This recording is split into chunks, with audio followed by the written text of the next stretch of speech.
Shalom, selamat pagi Bapak Ibu, saudara-saudari yang dikasihi dan diberkati oleh Tuhan kita Yesus Kristus.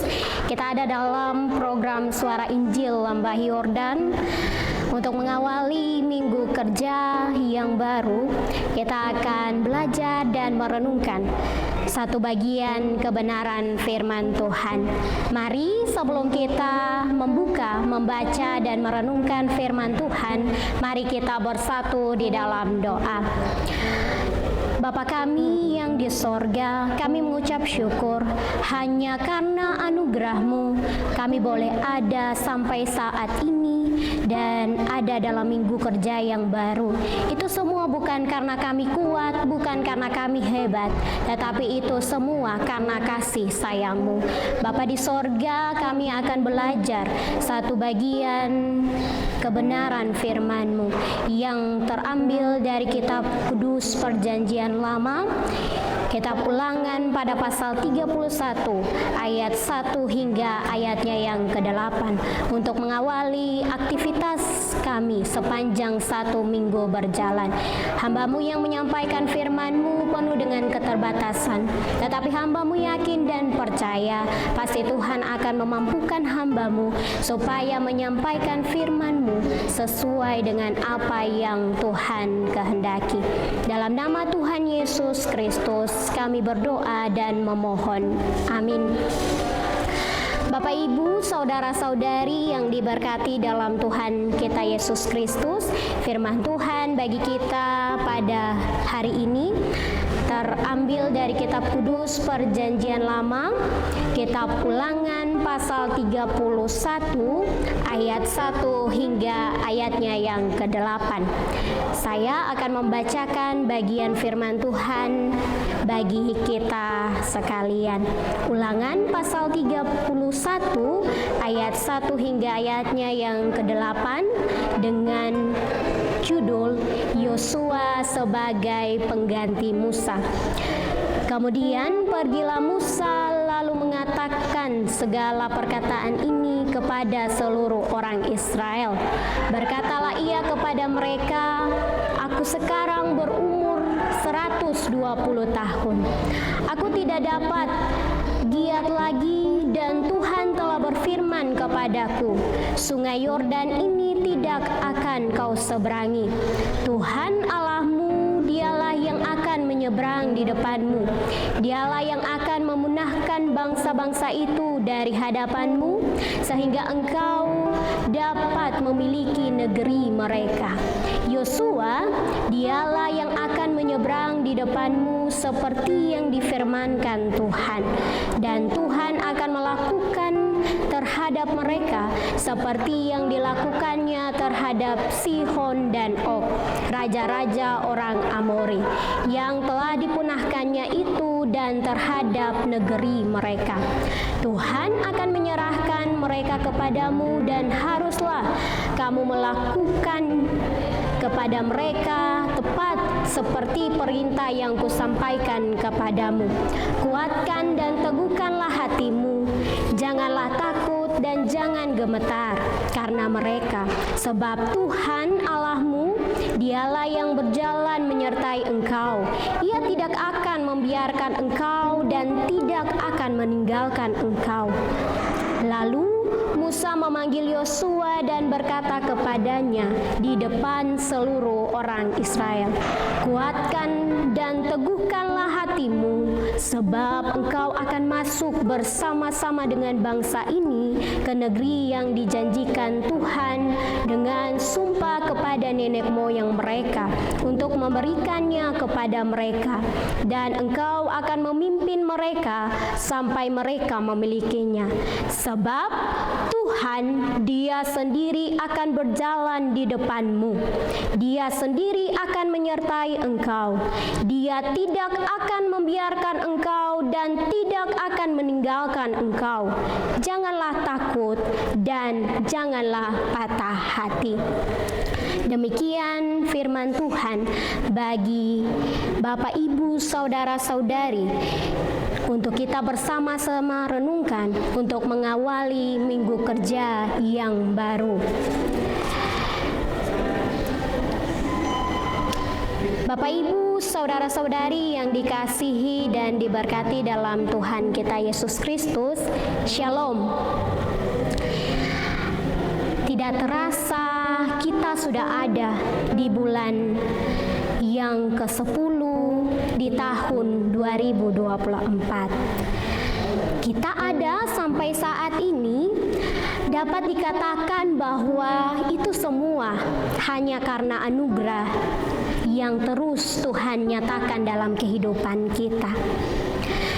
Sepanjang tahun ini, jika kita renungkan bersama-sama, mulai dari bulan pertama, bulan Januari sampai saat ini, pasti banyak hal-hal yang telah kita alami dalam kehidupan kita.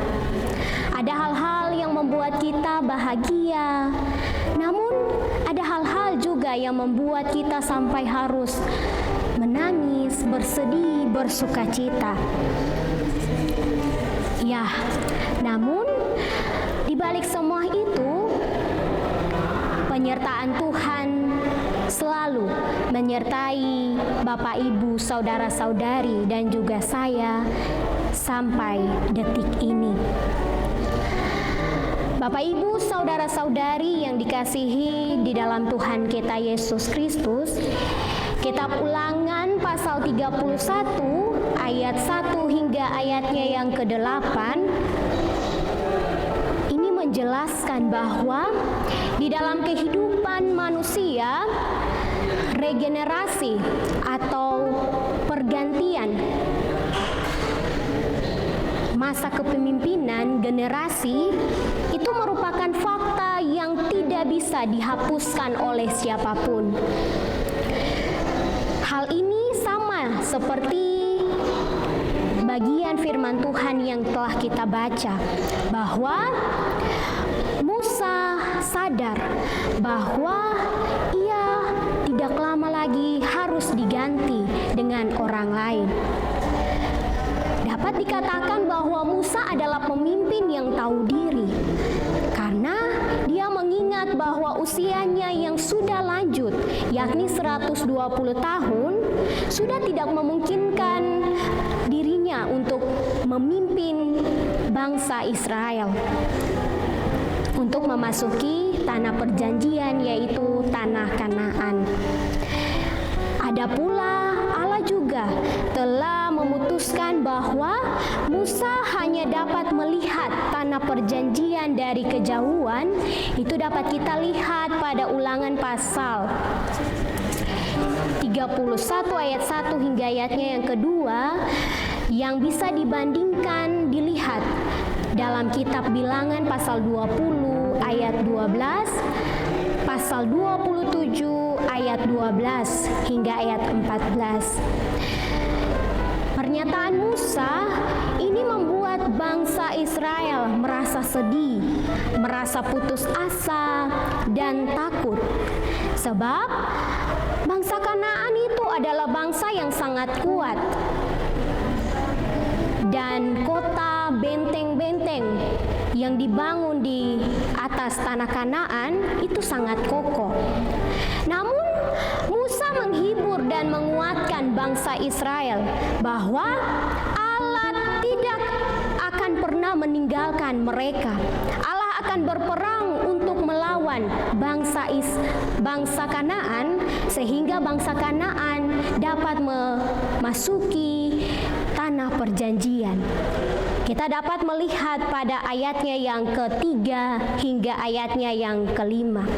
Artinya, bangsa Israel harus belajar menjadikan Allah sebagai satu-satunya sandaran yang abadi. Sebab Allah pasti akan berjalan bersama-sama dengan bangsa Israel. Oleh sebab itu, bangsa Israel tidak perlu gentar terhadap penduduk Kanaan. Sebab Israel memiliki Allah yang setia dan senantiasa menyertai umatnya. Itu terdapat pada ayatnya yang ke-6. Selain Musa menguatkan bangsa Israel, Musa juga menghibur Yosua yang akan menggantikan Musa untuk memimpin umat Allah, bangsa Israel, untuk memasuki dan menduduki tanah perjanjian, yaitu tanah Kanaan. Itu kita bisa membaca pada ayatnya yang ke-7. Dan ayat ke-8 mau berbicara bagaimana Musa juga menjamin, Musa juga sangat yakin bahwa Allah Israel akan menyertai dan memimpin kehidupan Yosua sebagai pemimpin baru Israel. Bapak, Ibu, saudara-saudari yang dikasihi dalam Tuhan Yesus Kristus, dari bagian firman Tuhan ini saya memberikan satu tema untuk kita bersama-sama renungkan, yaitu hidup takut akan Tuhan membawa berkat bagi masa depan. Hidup takut akan Tuhan membawa berkat bagi masa depan. Bapak, Ibu, saudara-saudari yang dikasihi dan diberkati dalam Tuhan Yesus Kristus, untuk mengawali aktivitas minggu kerja yang baru, firman Tuhan ini kembali mengingatkan kita bagaimana kita harus belajar dari Musa dan Yosua yang memiliki sikap hidup takut akan Tuhan. Sehingga sebagai orang percaya, kita diajarkan untuk memiliki sikap tersebut. Sebab hidup takut akan Tuhan itu berarti kita harus hormat dan tunduk kepada perintahnya. Kita harus mengasihi Tuhan. Memang benar, kita sering bilang kita ini mengasihi Tuhan. Tetapi mengasihi Tuhan itu tidak hanya kita katakan saja, tetapi itu harus benar-benar kita terapkan dalam kehidupan kita. Bagaimana kita mengasihi orang-orang sesama yang berada di sekitar kita. Dalam arti bukan hanya mengasihi orang-orang yang kita senang, orang-orang yang kita sayangi, tetapi musuh, orang-orang yang kita tidak sukai, kita tidak mengasihi. Bukan demikian. Mengasihi Tuhan, kita harus mengasihi sesama kita, baik itu orang yang kita kasihi maupun orang yang tidak kita kasihi atau kita benci, karena itulah yang diperintahkan oleh Tuhan. Mengasihi Tuhan juga artinya, mari kita melihat di dalam pelayanan, di dalam pekerjaan Tuhan, apa yang dibutuhkan.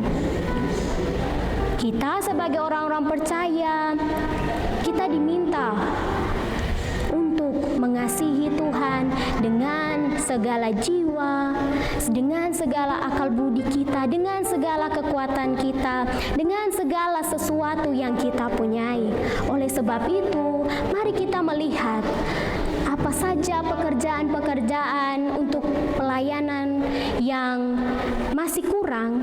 Kita harus belajar supaya kita bisa untuk membantu melalui berkat-berkat yang telah Tuhan berikan kepada kita. Kita juga harus berpegang teguh pada Tuhan dengan beribadah, rajin beribadah. Sebab hanya dengan beribadah kita akan lebih mengenal Tuhan. Dengan beribadah dalam arti bukan hanya kita pergi ke tempat ibadah pada waktu ibadah hari Minggu, tetapi juga melalui ibadah-ibadah dalam satu minggu berjalan, ibadah pelayanan yang berlangsung, supaya dengan demikian kita benar-benar mengenal Tuhan dan kita benar-benar menjadi orang-orang percaya yang takut akan Tuhan. Dari bacaan firman Tuhan kembali kembali mengajarkan kita bahwa kita harus merendahkan diri untuk taat kepada Tuhan. Kita hidup harus takut akan Tuhan, sebab dengan hidup takut akan Tuhan itu akan membawa berkat bagi masa depan kita, bagi keluarga kita, bagi sesama kita, dan dimanapun kita berada. Bapak, Ibu, saudara-saudari yang dikasihi dalam Tuhan kita Yesus Kristus, Ulangan pasal 31 ayat 8 berkata, sebab Tuhan Dia sendiri akan berjalan di depanmu. Dia sendiri akan menyertai engkau. Dia tidak akan membiarkan engkau dan tidak akan meninggalkan engkau. Janganlah takut dan janganlah patah hati. Dari bagian firman Tuhan ini dapat menjadi pegangan dalam kehidupan Bapak, Ibu, saudara-saudari, dan juga saya. Ketika kita dalam situasi yang membuat kita tidak mampu, tidak berdaya, bagian firman Tuhan ini dapat menjadi kekuatan bagi kita, sehingga kita yakin dan percaya bahwa hidup takut akan Tuhan itu akan membawa berkat bagi masa depan. Tuhan Yesus yang mempunyai firman ini memberkati Bapak, Ibu, saudara-saudari yang boleh mengikuti dan setia dalam mendengar program Suara Injil. Tuhan Yesus memberkati kita semua. Amin. Mari kita berdoa. Bapa di sorga, terima kasih banyak untuk firman-Mu yang sudah hamba-Mu sampaikan. Apa yang hamba-Mu sampaikan tidaklah sempurna, tetapi hamba-Mu yakin dan percaya firman ini akan menjadi pegangan bagi kehidupan kami, supaya kami benar-benar menjadi orang-orang yang percaya, yang hidup takut akan Tuhan. Dengan demikian, masa depan kami akan terus diberkati di dalam kehidupan keluarga kami, di dalam kehidupan pekerjaan, pelayanan, dan dimanapun kami berada. Terima kasih banyak ya Tuhan Yesus. Kami akan mengawali segala aktivitas kami di minggu kerja yang baru. Biarlah kami yakin dan percaya penyertaan Tuhan akan terus menyertai kami semua sebagai Bapak, Ibu, pemuda-pemudi, anak-anak, sehingga dalam kehidupan kami setiap hari Tuhan akan terus memberkati. Terima kasih banyak ya Bapa di sorga. Biarlah firman ini kami dengar, kami mau terlebih melakukannya dalam kehidupan kami sebagai orang-orang yang percaya. Dalam nama Tuhan Yesus Kristus kami berdoa dan mengucap syukur. Amin. Demikian program Suara Injil Lembah Yordan. Tuhan Yesus memberkati Bapak, Ibu, saudara-saudari sekalian. Amin. Shalom.